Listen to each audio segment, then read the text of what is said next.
Hi, this is Shane Willis from astrongpurpose.com. I'm going to take you back to that course I was teaching on loans, and now we're going to talk about how they were structured. And I'm going to bring up the one loan that got a lot of bad press during the bust, why it was created, and why it got a bad name. Stay tuned.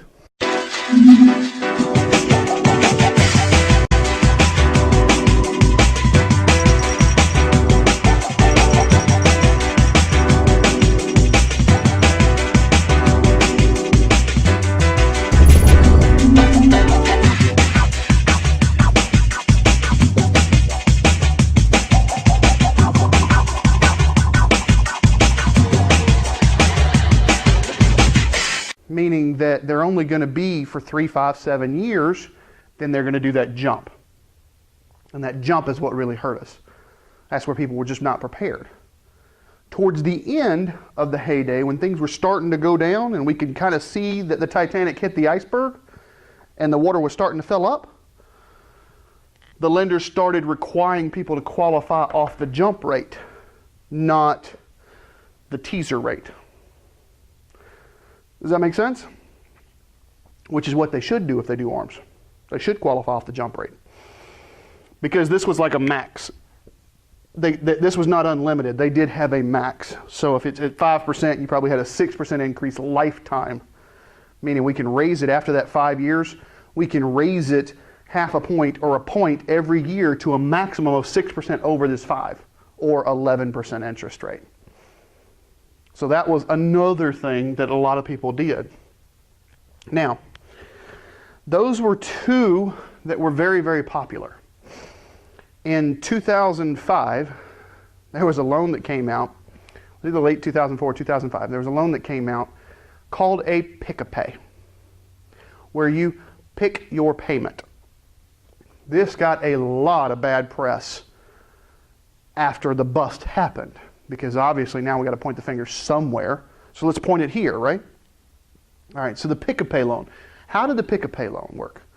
Well, the Pick-a-Pay loan was based off of a 30-year note, principal and interest, and amortized as such.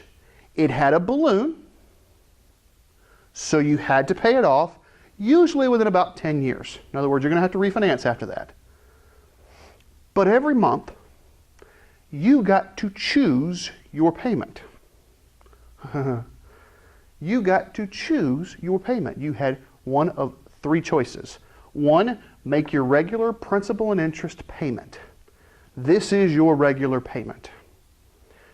2, you could make a interest-only payment. Just cover the interest for the month, move on to the next month. Or 3, where we got into a lot of trouble, you could make a minimum payment. A minimum payment did not cover the interest, much less the principal for that month. Which means now your mortgage grew. Even though you made a payment, your mortgage just grew. Now hold on, before you start thinking that there's no reason we should have did that, there is. This product had a place in the marketplace.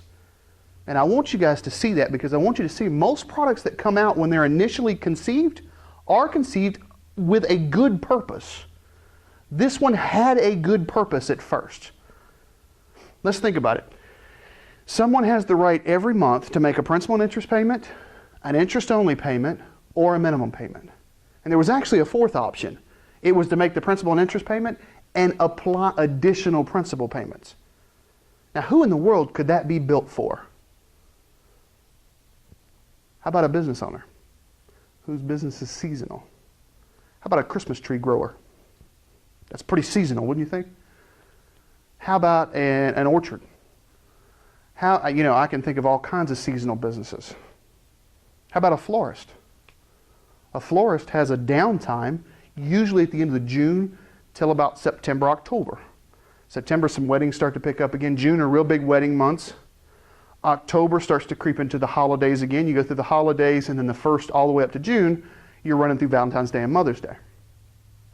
But that time from 4th of July through September, they're kind of slow. So what if a florist owner had their choice every month?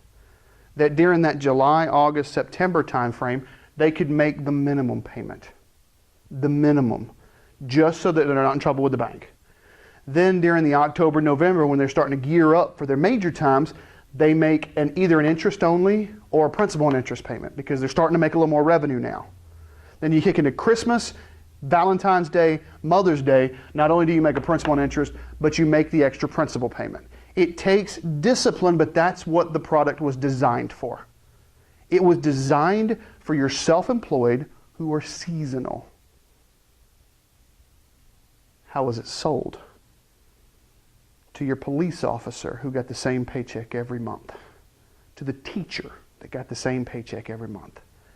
And it was sold, and I emphasize the word sold, as real estate always goes up, so why pay them extra every month by making a principal and interest or even an interest-only payment? Use that money in a better investment somewhere else and just let it grow. And oh, by the way, banks paid mortgage bankers and brokers a lot of money to write these because there were huge profits in them. A lot of you know I owned a mortgage company for 12 years. I said we would do these only if I signed off on it personally.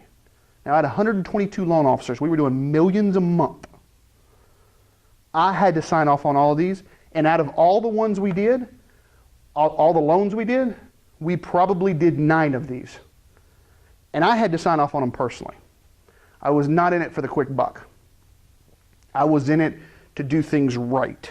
And the 9 people I signed off on were seasonal business owners that had that fluctuation in income, and it was what the product was built for. But I've seen mortgage shops pop up selling nothing but these because literally when I say the banks were paying buku bucks to do these, it's usually about 4% of the loan. About 4% of the loan they would pay the loan officer to do it. Now you figure that out. $100,000 loan, it's $4 grand. $1 million loan, 40 grand. We were doing multi-million every month. Think about that. I've seen mortgage shops pop up with 10 people that looked like, you know, what was that movie called? I can't think of it. A boiler room. That looked like the boiler room. They're just phone calling folks. Refinance to this, keep part of your money now. And they were doing millions a month. And the owners were getting filthy rich. But it was the wrong thing. This product is what got a whole lot of bad press. And it's not coming back, I don't think.